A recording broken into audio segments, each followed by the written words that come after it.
Hello students, last class मैंने आप सभी को second colligative property elevation in boiling point के बारे में पढ़ा दिया था और उसी में हमने बॉइलिंग पॉइंट क्या होता है ये भी पढ़ लिया था। आज हम हमारा थर्ड कॉलिगेटिव प्रॉपर्टी यानी डिप्रेशन इन फ्रीजिंग पॉइंट के बारे में पढ़ने वाले हैं। डिप्रेशन इन फ्रीजिंग पॉइंट पढ़ने से पहले हमें ये बहुत अच्छे से पता होना चाहिए कि फ्रीजिंग पॉइंट किसको कहते हैं।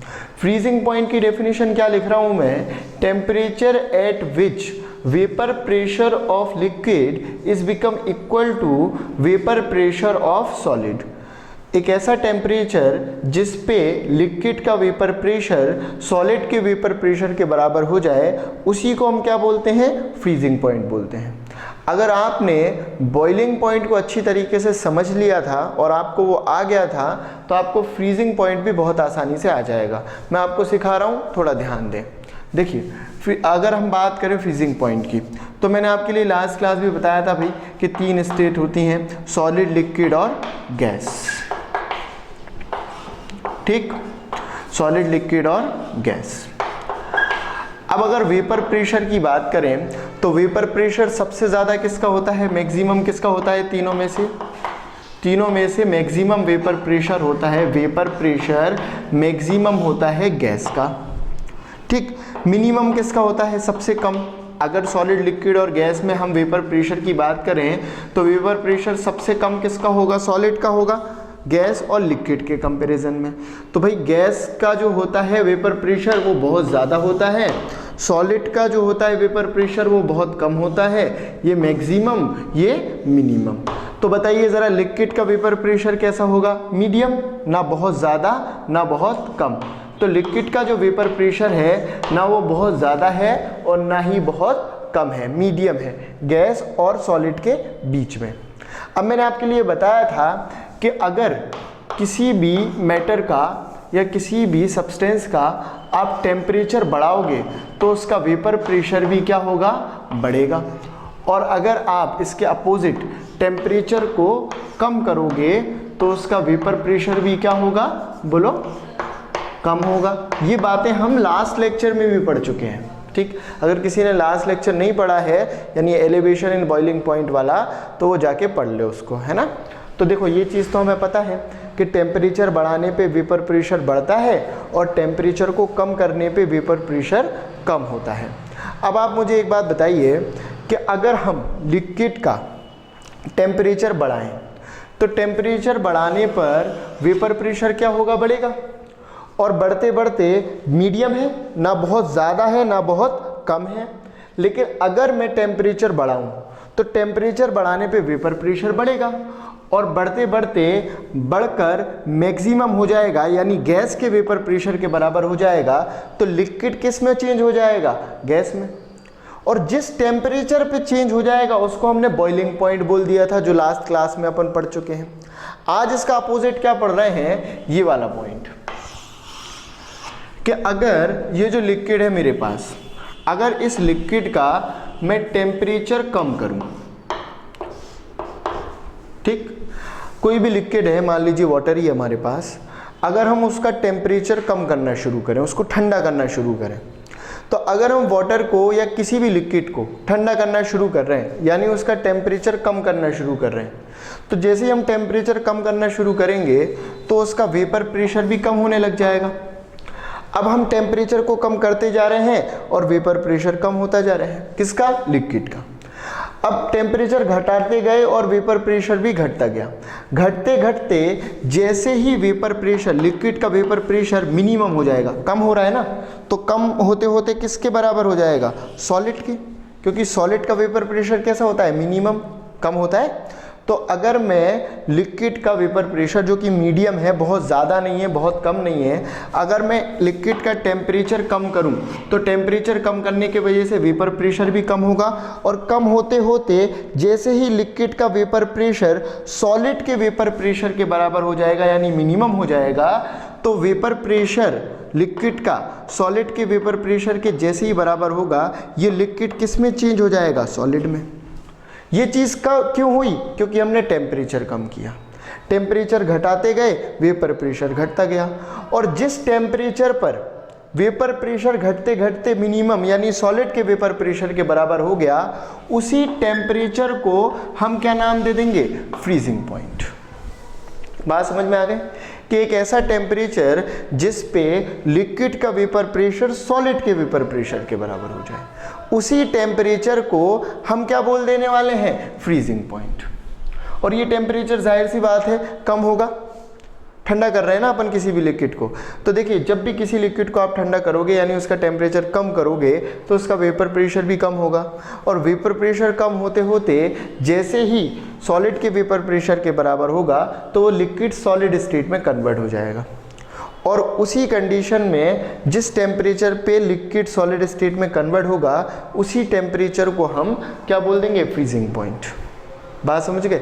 जैसे कि अगर हम वाटर की बात करें तो 0 डिग्री सेल्सियस पे हम ये देखते हैं कि वाटर का जो वेपर प्रेशर है वो इक्वल हो जाता है सॉलिड, वाटर जो कि लिक्विड कंडीशन में होता है वो किस में बराबर आ जाता है, सॉलिड के। तो होगा क्या कि वाटर किस में कन्वर्ट हो जाएगा, आइस में। भाई अगर हम पानी को फ्रिज में रखते हैं तो क्या होता है, पानी का टेम्परेचर घटता है, टेम्परेचर घटने से वेपर प्रेशर कम होता है, वेपर प्रेशर कम होते होते होते होते जैसे ही कम होके सॉलिड के बराबर होता है तो पानी जो है वो सॉलिड स्टेट में चला जाता है, यानी वाटर आइस में कन्वर्ट हो जाता है। ठीक है ना। तो ये चीज़ तो आपने जनरली देखी होगी।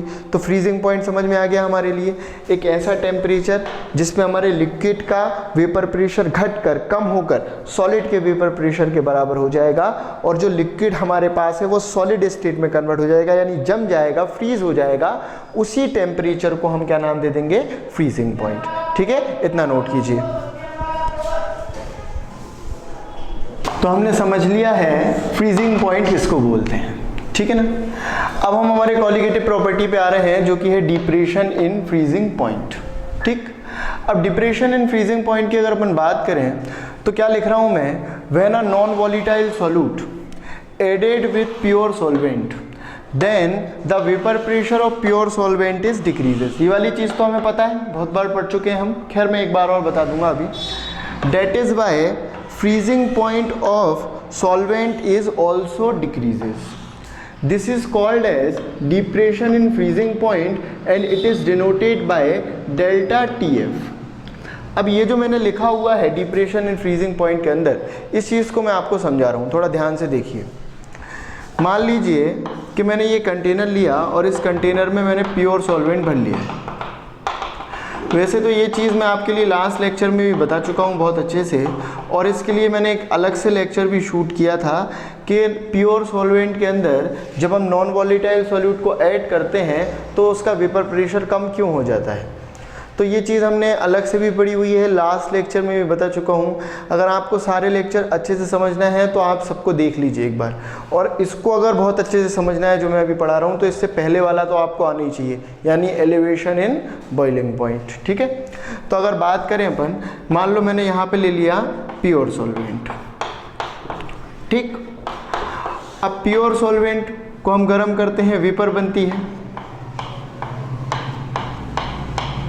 पता है भैया हमें। वेपर जो प्रेशर अप्लाई करती है उसी वेपर के प्रेशर को हम क्या बोलते हैं, वेपर प्रेशर। और प्योर सॉल्वेंट के वेपर प्रेशर को हम किससे शो कर देते हैं, P0A से। बोलो करते आए हैं अभी तक। अब आगे बढ़े। मैंने मान लो इसी प्योर सॉल्वेंट के अंदर ऐड कर दिया, ये जो प्योर सॉल्वेंट था लिया हुआ था मैंने, इस प्योर सॉल्वेंट के अंदर मैं ऐड कर दूं यहाँ पे ये यानी नॉन वॉलेटाइल सॉल्यूट। ठीक। अब नॉन वॉलेटाइल सॉल्यूट मैंने यहाँ पे ऐड कर दिया, तो सॉल्वेंट प्लस सॉल्यूट दोनों मिले तो ये क्या बन गया, सॉल्यूशन। देखिए यहाँ पे तो मैंने लिया हुआ है प्योर सॉल्वेंट, और यहाँ पे सॉल्वेंट प्लस सॉल्यूट यानी मैंने क्या ले लिया, सॉल्यूशन। और हमें पता है कि सॉल्यूशन को हम अगर सेम टेम्परेचर पे दोनों को गर्म करें, प्योर सॉल्वेंट और सॉल्यूशन को, तो यहाँ पे ज़्यादा वेपर बनती है और यहाँ पर कम वेपर बनती है। क्यों बनती है कम vapour, because of non volatile solute. Non volatile solute के वजह से यहाँ पे कम वेपर बनेगी और यहाँ पे तो प्योर सॉल्वेंट है तो यहाँ ज़्यादा वेपर बनेगी। अच्छा बताइए, ये वेपर भी इधर पे सरफेस पे प्रेशर अप्लाई करेगी, इस वेपर के प्रेशर को भी हम वेपर प्रेशर बोलेंगे, लेकिन ये वेपर प्रेशर किसका होगा? सॉल्यूशन का। और शो किससे कर देंगे इसको हम? PA से। PA यानी वेपर प्रेशर ऑफ सॉल्यूशन।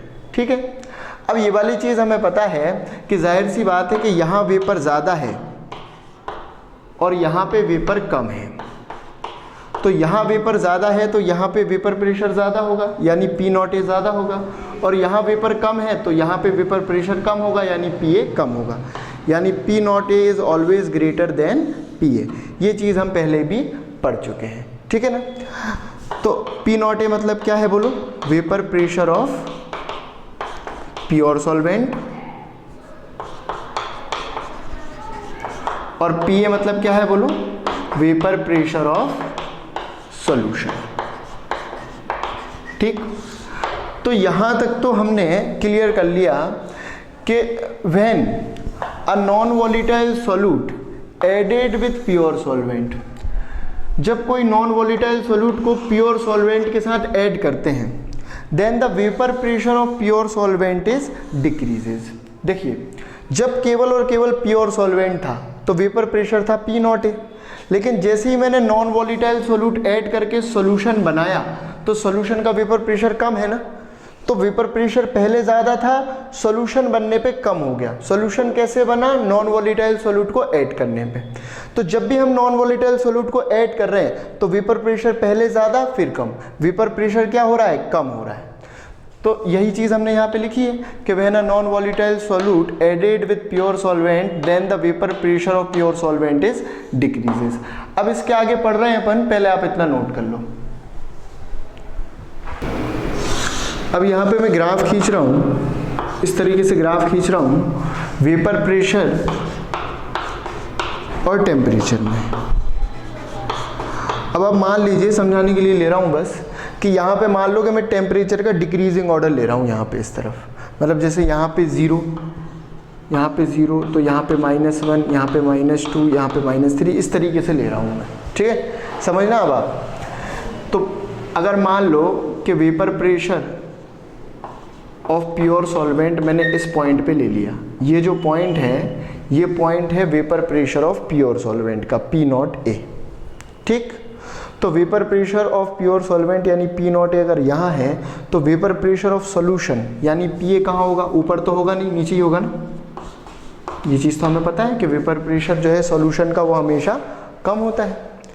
अब मान लीजिए कि मैंने इसका टेम्परेचर, देखिए इधर जा रहे हैं ना तो टेम्परेचर घट रहा है, इस तरफ मैंने टेम्परेचर का डिक्रीजिंग ग्राफ बनाया हुआ है।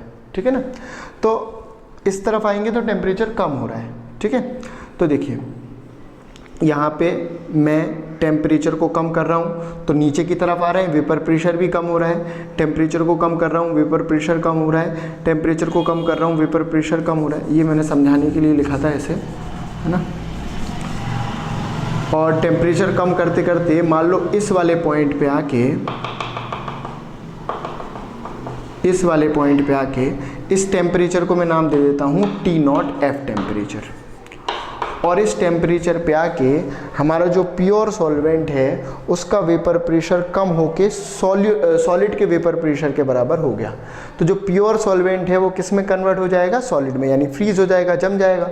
और इस टेम्परेचर पे जम गया तो इसी टेम्परेचर को हम क्या बोलेंगे? Freezing point of pure solvent. ठीक है, अब सॉल्यूशन की बात करें तो मान लो सॉल्यूशन का टेम्परेचर कम किया, वेपर प्रेशर भी कम होता गया, टेम्परेचर कम किया, वेपर प्रेशर भी कम होता गया, टेम्परेचर कम किया, वेपर प्रेशर भी कम होता गया। और मान लो कि इस वाले टेम्परेचर पे आके इस टेम्परेचर को मैं नाम दे देता हूँ TF। क्या नाम दे दिया? TF। और मान लो कि TF टेम्परेचर पे आके हमारे सॉल्यूशन का जो वेपर प्रेशर है वो सॉलिड के वेपर प्रेशर के बराबर हो गया। ठीक, अब हमारे सॉल्यूशन का वेपर प्रेशर सॉलिड के वेपर प्रेशर के बराबर हो गया इस पॉइंट पे आके। ठीक, तो इस वाले टेम्परेचर को यानी TF को हम क्या बोल देंगे बताइए? TF टेम्परेचर पे सॉल्यूशन जो है उसका वेपर प्रेशर बराबर हो गया है सॉलिड के वेपर प्रेशर के, यानी सॉल्यूशन जो लिक्विड स्टेट में था वो जम गया, फ्रीज हो गया इस टेम्परेचर पे। तो इस टेम्परेचर को हम क्या बोल देंगे, फ्रीजिंग पॉइंट। ये फ्रीजिंग पॉइंट हो जाएगा सॉल्यूशन का, ये फ्रीजिंग पॉइंट हो जाएगा बोलो किसका, सॉल्वेंट का। लिख देता हूं मैं यहाँ पे T0F यानी freezing point of pure solvent, ठीक। और TF यानी फ्रीजिंग पॉइंट ऑफ सॉल्यूशन, ठीक। तो भाई P0A यानी प्योर सॉल्वेंट का वेपर प्रेशर T0F टेम्परेचर पे सॉलिड के बराबर हो गया, और PA यानी सॉल्यूशन का वेपर प्रेशर TF टेम्परेचर पे सॉलिड के वेपर प्रेशर के बराबर हो गया। तो ये हो गया इसका यानी प्योर सॉल्वेंट का फ्रीजिंग पॉइंट, और ये हो गया सॉल्यूशन का फ्रीजिंग पॉइंट। अब आप बताइए ज़रा कम किसका है, ये कम है क्वांटिटी या ये कम है? सोचो ज़रा आप। मैं इधर कैसा ग्राफ खींच रहा हूँ, टेम्परेचर का डिक्रीजिंग, मतलब टेम्परेचर इधर आने पे कम हो रहा है ना, तो इधर आने पे कम हो रहा है, तो इधर जितना होगा इधर आने पे तो और कम हो जाएगा। यानी सॉल्यूशन का जो फ्रीजिंग पॉइंट है TF, ये ज़्यादा है या कम है? अब इस तरीके से सोचो, मैं इधर आ रहा हूँ तो घट रहा है, तो इधर से जब इधर आऊँगा तो और कम हो जाएगा ना। कि जैसे मान लो यहाँ पे मैंने लिया था 0, यहाँ पे -1, यहाँ पे -2, यहाँ पे -3 और यहाँ पे -4। अगर ये -3 है और ये -4 है तो बताइए कम कौन सा हुआ, -4। इतना तो मैथमेटिक्स आता ही है अपन के लिए। तो TF यानी किसका फ्रीजिंग पॉइंट, सॉल्यूशन का फ्रीजिंग पॉइंट क्या है, कम है, ठीक। जबकि T0F यानी प्योर सॉल्वेंट का फ्रीजिंग पॉइंट कैसा है, ज़्यादा है। यहाँ से मैं आपको क्या बताना चाह रहा हूँ कि जब प्योर सॉल्वेंट था तो उसका फ्रीजिंग पॉइंट ये था, लेकिन जैसे ही मैंने प्योर सॉल्वेंट में नॉन वॉलेटाइल सॉल्यूट को ऐड किया तो उसका वेपर प्रेशर कम हो गया। वेपर प्रेशर कम होने की वजह से फ्रीजिंग पॉइंट जो T0F था वो और कम होकर TF हो गया, यानी फ्रीजिंग पॉइंट भी कम हो गया। और फ्रीजिंग पॉइंट में ये जो कमी आई है, ये वाली जो कमी आई है, ये इतना पोर्शन, इसी कमी को ये जो डिक्रीज हुआ है ये वाला पॉइंट, यानी फ्रीजिंग पॉइंट था पहले इतना, अब हो गया इतना, तो ये जो डिक्रीज हुआ है इसी डिक्रीज को हम क्या बोल रहे हैं, डेल्टा TF। डेल्टा TF यानी क्या बोलो, डिप्रेशन इन फ्रीजिंग पॉइंट। और यही मैंने लिखा हुआ है यहाँ पे कि जब भी हम नॉन वॉलेटाइल सॉल्यूट को प्योर सॉल्वेंट में मिलाएंगे तो वो किस में कन्वर्ट होगा, सॉल्यूशन में। सॉल्यूशन में कन्वर्ट होगा तो वेपर प्रेशर कम होगा, वेपर प्रेशर कम होने के वजह से फ्रीजिंग पॉइंट भी कम हो गया। फ्रीजिंग पॉइंट में जो कमी आई उसी कमी को हमने क्या बोल दिया, depression in freezing point. Show किससे कर रहे हैं, डेल्टा TF से। बात समझ में आ गई आपको? देखिए इधर जाने पे टेम्परेचर कम हो रहा है, तो इधर जितना होगा इधर आने पे तो और कम हो जाएगा ना, क्योंकि इधर आने पे कम हो रहा है, ठीक है ना। जैसे यहाँ -3 तो यहाँ पे -4, तो ये और कम हो गया। तो ये जो कमी आई है इसी को हम क्या बोल रहे हैं, डिप्रेशन इन फ्रीजिंग पॉइंट। बात समझ में आ गई सबको, क्या है ये, कैसे है? और ये जो पोर्शन है इसको हम किससे शो कर रहे हैं, डेल्टा TF से। अब डेल्टा TF जो है वो हम कैसे निकालेंगे, delta TF is equal to, अब बताइए ज़रा दोनों क्वांटिटी में से ज़्यादा कौन है, ये या ये, बड़ा कौन है? मतलब T0F बड़ा है या TF बड़ा है? जाहिर सी बात है T0F। मैं अभी बता चुका हूँ ना, इधर आने पे टेम्परेचर कम हो रहा है, इस तरफ आ रहे हैं तो टेम्परेचर क्या हो रहा है, घट रहा है। तो ज़्यादा कौन है, ये, और फिर इधर और आए तो कम कौन है, ये। तो ज़्यादा यानी T0F में से मैं माइनस कर दूं किसको, TF को। T0F में से TF को माइनस करूंगा, ये चीज़ निकल आएगी मेरे पास।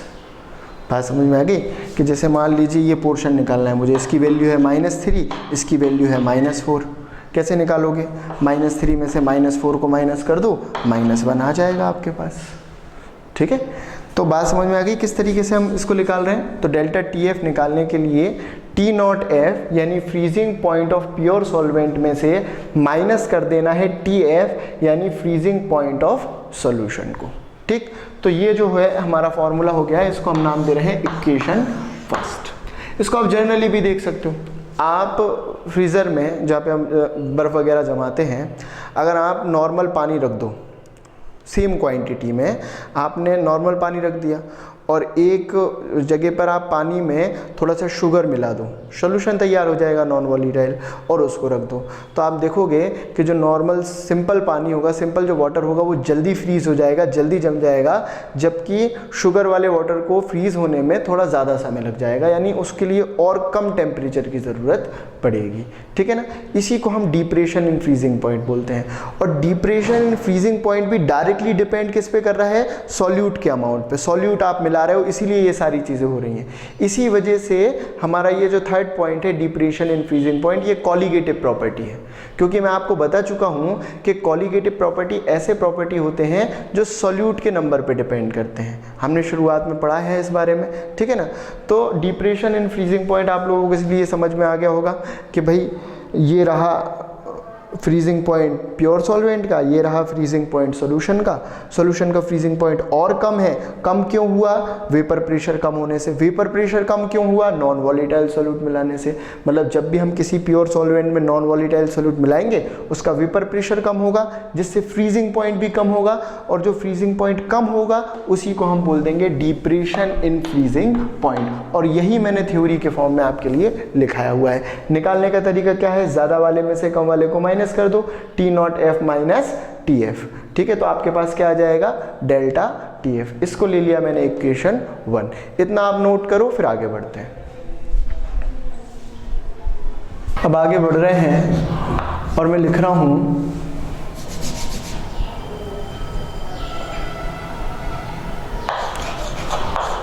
On the basis of experiments.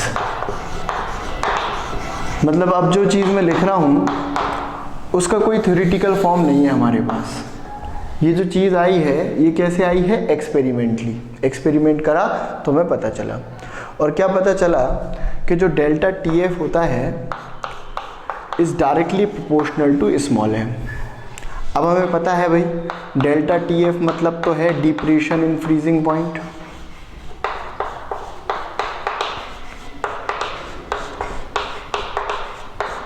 ठीक, और स्मॉल m मतलब भी लास्ट क्लास में भी बताया था मैंने, क्या है बोलो, मोलेलिटी। पढ़ चुके हैं मोलेलिटी को बहुत डिटेल में। ठीक, तो डेल्टा TF यानी डिप्रेशन इन फ्रीजिंग पॉइंट, और स्मॉल m यानी क्या है बोलो, मोलेलिटी। ठीक है ना। अब अगर मैं यहाँ से, ये चीज़ कहाँ से आई है हमारे पास, experimentally, on the basis of experiments. मतलब इसका कोई थ्योरेटिकल फॉर्म नहीं है मेरे पास कि ये कहाँ से आया, वो प्रूव नहीं कर सकता मैं यहाँ पे। एक्सपेरिमेंट किए हैं तो पता चला है। ऐसा ही एलिवेशन इन बॉइलिंग पॉइंट में भी था, है ना। तो अगर मैं यहाँ से डायरेक्टली प्रोपोर्शनल का साइन हटाऊँ तो बताओ क्या आएगा, कांस्टेंट, एक कांस्टेंट आएगा के के साथ मैं F लगा रहा हूँ फ्रीजिंग पॉइंट शो करने के लिए। ठीक है, तो ये आ गया delta TF is equal to KF into M। ठीक, इसको ले लेता हूँ इक्वेशन सेकेंड। अब अगर बात करूँ KF की, तो वेयर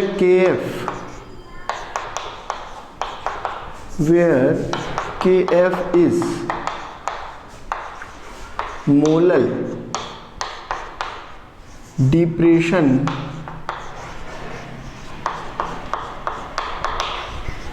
कांस्टेंट। जो KF है इसको हम मोलल डिप्रेशन कांस्टेंट कहते हैं। तो अगर आपसे क्वेश्चन कर ले what is molal depression constant, तो आपके लिए यहीं तक कर देना है। ठीक है, तो KF is known as molar depression constant, where Kf is constant, it is also known as molar depression constant. मैंने डायरेक्ट लिख दिया है where Kf is molar depression constant, ठीक है ना। अब अगर अपन बात करें स्मॉल m की, तो स्मॉल m यानी क्या होता है बोलो, मोलैलिटी। और मोलैलिटी का फार्मूला क्या है बताओ ज़रा, W1/m1 इंटू 1000 अपॉन W ग्राम। ये हमारे मोलैलिटी का फार्मूला है जो मैं आपके लिए इसी चैप्टर के लेक्चर नंबर 2 में करा चुका हूँ, ठीक है। अगर मैं मोलैलिटी यानी स्मॉल m का ये वाला जो वैल्यू है, अगर मैं स्मॉल m की जगह पे स्मॉल m का ये वाला वैल्यू इक्वेशन 2 में रख दूँ यहाँ पर, तो देखो क्या होगा, बाय इक्वेशन 2, इक्वेशन 2 में delta TF is equal to KF, ठीक। KF इंटू स्मॉल m की जगह पे क्या लिख लें हम, बोलो, W1/m1 इंटू 1000 अपॉन W ग्राम।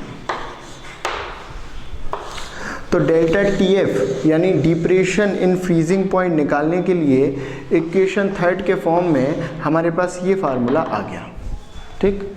जहाँ पे KF यानी क्या है, मोलर डिप्रेशन कांस्टेंट। अलग अलग सॉल्वेंट्स के लिए KF की वैल्यू अलग अलग है, ठीक है ना। लेकिन अगर हम बात करें अलग अलग सॉल्वेंट के लिए KF की अगर बात करें तो KF की वैल्यू अलग अलग है। लेकिन अगर हम बात करें वाटर के लिए, फॉर वाटर, तो कम से कम वाटर के लिए आप KF की वैल्यू याद रखेंगे 1.86, ठीक। जैसे कि अगर हम बात करें Kb की, तो Kb के लिए वाटर की वैल्यू कितनी थी, 0.52। और बात करें Kf की, तो Kf यानी मोलर डिप्रेशन कांस्टेंट की वाटर के लिए वैल्यू कितनी है, 1.86।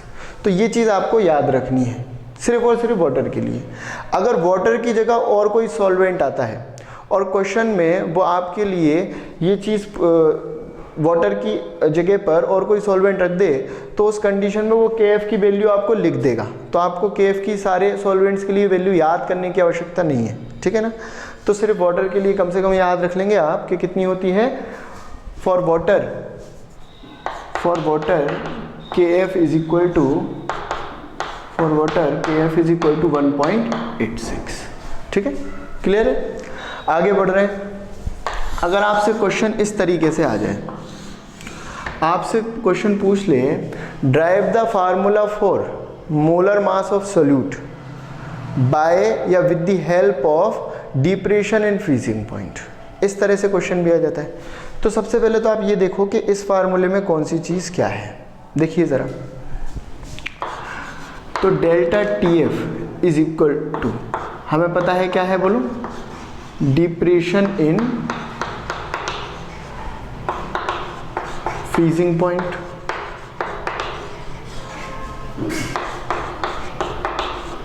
ठीक। बताओ जरा KF मतलब क्या है, बोलो, मोलर डिप्रेशन कांस्टेंट, ठीक है। बताइए ज़रा W1 मतलब क्या है, W1 मतलब है अमाउंट ऑफ सॉल्यूट। ये चीज़ें तो हमें पहले से पता है, ठीक। और आगे बता रहा हूँ, पहले इतना लिख लो।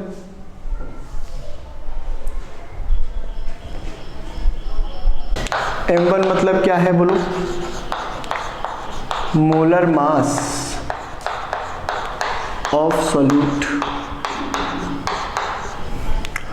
और W ग्राम मतलब क्या है,